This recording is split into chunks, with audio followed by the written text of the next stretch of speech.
मुंबईच्या पश्चिम उपनगरांमध्ये सकाळपासून मुसळधार पावसाची हजेरी, तर बोरिवलीमध्ये 171 मिलीमीटर पावसाची नोंद. रात्रीपासून होत असलेल्या मुसळधार पावसामुळे भिवंडी शहरात ठिकठिकाणी साचलं पाणी. शहरातील तीनबत्ती, बाजारपेठ, भाजी मार्केट परिसरात 2 फुटांपर्यंत साचलं पाणी. महाराष्ट्राची चेरापुंजी म्हणून ओळख असलेला आंबोली घाटाला ढगांनी व्यापलं. आंबोली घाटाच्या सौंदर्याची पर्यटकांना भुरळ. पालघर जिल्ह्यामध्ये रात्रीपासून विजांच्या गडगडाटासह मुसळधार पाऊस. रेल्वे वाहतुकीसह रस्ते वाहतुकीवर परिणाम. अनेक भागात पाणी साचण्यास सुरुवात. पालघर जिल्ह्यामध्ये पहाटेपासून मुसळधार पाऊस. आज आणि उद्या जिल्ह्यात मुसळधार पावसाचा हवामान खात्याचा अंदाज. मुसळधार पावसामुळे पालघरमधील अनेक भागातील ओढ्यांना पूर. ओढ्याचं पाणी रस्त्यावर आल्यानं केळवे रोड स्थानकाकडे जाणारा रस्ता बंद. पालघरमधील पंचाळी, रमाईनगरमध्ये साचलं पाणी. नियोजनाअभावी पाणी साचल्याचा नागरिकांचा आरोप. पालघर जिल्ह्यात अनेक भागात जोरदार पाऊस. वाणगाव रानशेत रस्त्यावरती झाड कोसळल्यानं रस्ता बंद. मुसळधार पावसामुळे डोंबिवलीतल्या सागरली परिसरामध्ये साचलं पाणी. चाळींमध्येही पाणी साचल्यानं नागरिकांचे हाल. रस्त्यांना नदीचं स्वरूप. पुण्याला आजपासून पुढील 3 दिवस येलो अलर्ट. पुण्यामध्ये हलक्या ते मध्यम स्वरूपाच्या पावसाची शक्यता. घाटमाथ्यावर पावसाचा जोर अधिक असणार. पर्यटकांसाठी सावधानतेचा इशारा. वादळी पावसानं गेल्या 3 आठवड्यांपासून बुलडाण्यातील 6 गावांचा वीज पुरवठा बंद. पिकं पाण्याअभावी सुकत असल्यानं संतप्त शेतकऱ्यांचा वीज उपकेंद्राला टाळं लावून ठिय्या.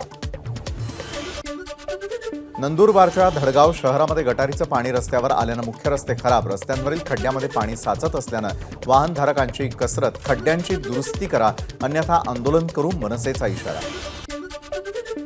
ऐन पावसाळ्यात मराठवाड्यामध्ये पाणी टंचाईचं संकट. मराठवाड्याला 1841 टँकरनं पाणी पुरवठा, तर जून महिन्यामध्ये 2000 गावांना टँकरनं पाणी पुरवठा करण्यात आल्याची माहिती. ठाण्यामध्ये उद्यापासून 2 दिवस पाणी बाणी. उद्या सकाळी 11 ते रात्री 11 वाजेपर्यंत घोडबंदर रोड, साकेत नवीन पाईपलाईन इथला पाणीपुरवठा बंद राहणार. तर शनिवारी जेल परिसर, गांधीनगर, समतानगर, मुंब्रा, कळव्याच्या काही भागातील पाणीपुरवठा 12 तास बंद राहणार. विधान परिषदेच्या 11 जागांची निवडणूक बिनविरोध होण्याची शक्यता. महाविकास आघाडी तिसरा उमेदवार न देण्याच्या विचारात. महाविकास आघाडी शेकापच्या जयंत पाटलांनाच पाठिंबा देण्याची शक्यता. विधान परिषदेच्या 2 जागांसाठी एक अल्पसंख्याक चेहरा तर एक दलित चेहरा देण्याचा राष्ट्रवादी काँग्रेस पक्षाचा मानस. राष्ट्रवादी काँग्रेस पक्षाकडून बाबाजानी दुर्राणी आणि सिद्धार्थ कांबळे यांना उमेदवारी मिळण्याची शक्यता. 40 केंद्रांवरील ईव्हीएम, व्हीव्हीपॅट पडताळणी करा. सुजय विखेंची मागणी. यासाठी लागणारं 18,88,000चं शुल्कही विखेंकडून अदा. खासदार झाल्यावर सुनेत्रा पवार प्रथमच बारामतीत दाखल. बारामतीच्या सहयोग सोसायटी निवासस्थानी सुनेत्रा पवारांचं स्वागत. आदित्य ठाकरेंच्या बालेकिल्ल्यामध्ये अमित ठाकरेंची एंट्री. विधानसभेच्या अनुषंगानं वरळीमध्ये घेणार बैठका. संदीप देशपांडे वरळीतले संभाव्य उमेदवार. मुलींना मोफत शिक्षण देण्याच्या घोषणेची अंमलबजावणी झाली नसल्यानं पुण्यामध्ये शरद पवार गट आक्रमक. पुण्यामधील बालगंधर्व चौकातील झाशीच्या राणीच्या पुतळ्यासमोर आंदोलन. मोदींच्या गॅरंटीवर लोकांचा विश्वास उरला नाही. भाजप आणि मोदी सरकारच्या विश्वासाला तडा गेलाय. शरद पवारांची मोदींवर टीका. दुष्काळी भागातील समस्यांबाबत बैठक घ्यावी. शरद पवारांची मुख्यमंत्र्यांकडे पत्राद्वारे मागणी. दुष्काळी भागातील समस्या मुख्यमंत्र्यांकडे मांडणार शरद पवारांचं वक्तव्य. संसद अधिवेशनानंतर राज्याचा दौरा करणार. राज्यातल्या बहुतांश भागामध्ये जाऊन सहकाऱ्यांशी संवाद साधणार. शरद पवारांची माहिती. मराठा आणि ओबीसींचा प्रश्न अजून सुटलेला नाही. केंद्राला बघ्याची भूमिका घेऊन चालणार नाही. केंद्रानं सकारात्मक निर्णय घेतला तर राजकारण आणणार नाही.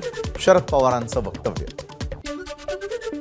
जरांगेंच्या नादी लागून कितीतरी तरुणांनी आत्महत्या केल्या. लक्ष्मण हाकेंचा मनोज जरांगेंवर गंभीर आरोप. ओबीसी आरक्षणाचं ताट वेगळंच असलं पाहिजे. मराठा समाजाला स्वतंत्र आरक्षण द्या. वंचित बहुजन आघाडीचे नेते प्रकाश आंबेडकरांचं वक्तव्य. लक्ष्मण हाक यांना पाठिंबा देण्यासाठी बीडमधील खिळतगाव रस्त्यावर 5,000 ओबीसी बांधव उपोषणात सहभागी. रत्नागिरीच्या खेड तालुक्यासाठी अद्ययावत मरीन बोट दाखल. आपत्तीच्या काळामध्ये या बोटीच्या माध्यमातून बचाव कार्य केलं जाणार. जगबुडी नदीमध्ये सरावाला सुरुवात. रवींद्र वायकर यांचं निवडणूक जिंकणं वादग्रस्त आणि शंकास्पद आहे. त्यामुळे वायकरांना लोकसभेचे खासदार म्हणून शपथ घेण्यात येऊ नये. लोकसभेच्या सरचिटणीसांना उमेदवार भरत शहा यांची विनंती. धर्मराव बाबा आत्राम शस्त्रक्रिया झाल्यामुळे गोंदियाचं पालकमंत्री पद सोडणार. लवकरच गोंदियासाठी नव्या पालकमंत्र्याची घोषणा होण्याची शक्यता. कोल्हापूर जिल्ह्यामध्ये राष्ट्रवादी काँग्रेस अजित पवार गटाला धक्का बसण्याची शक्यता. माजी आमदार के.पी. पाटील महाविकास आघाडीच्या मार्गावर. IIT मुंबईच्या विद्यार्थ्यांवर दंडात्मक कारवाई. 31 मार्चला IITत रामवन हे नाटक सादर झालं होतं. या नाटकातून श्रीराम आणि सीतेचा अवमान केल्याचा आरोप. एका विद्यार्थ्याला 1,20,000चा दंड. उर्वरित 7 विद्यार्थ्यांनाही दंड.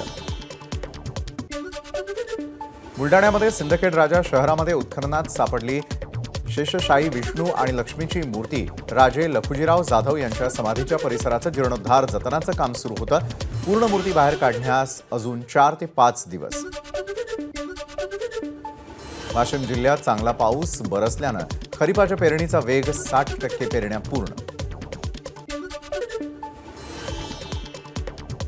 आर्थिक अडचणीला कंटाळून 5 वर्षाच्या मुलीसह आईची आत्महत्या. सीबीएसई शाळेमध्ये शिक्षण देऊ न शकल्यानं आईनं उचललं टोकाचं पाऊल. लातूरच्या निलंगा तालुक्यातील माळेगावमधील घटना. छत्रपती संभाजीनगरमध्ये कुत्र्यांची दहशत. संमिश्र नगरामध्ये 15 ते 20 कुत्र्यांची टोळी. कुत्र्यांमुळे रात्रीच्या वेळी अनेक अपघात. घरगुती वाद आणि अनैतिक संबंधांतून नांदगावात एकाची हत्या. पुरावा नष्ट करण्यासाठी मृतदेह जंगलात फेकला. अनैतिक संबंधात अडथळा ठरणाऱ्या पतीचा पत्नी, प्रियकर, बहीण आणि मुलगा यांनी एकत्र येत हत्या केल्याचं समोर. बिहारच्या नितीश कुमार सरकारला हायकोर्टाचा मोठा धक्का. SC ST ओबीसींना 65% आरक्षण देण्याचा निर्णय रद्द. हायकोर्टानं याचिका दाखल करून घेत रद्द केलं आरक्षण. केंद्रीय राज्यमंत्री सावित्री ठाकूर यांचा बेटी बचाओ बेटी पढाओ लिहिताना उडाला गोंधळ. याचा व्हिडिओ सोशल मीडियावर व्हायरल. सावित्री ठाकूर 12वी पास. ABP माझा, उघडा डोळे बघा नीट.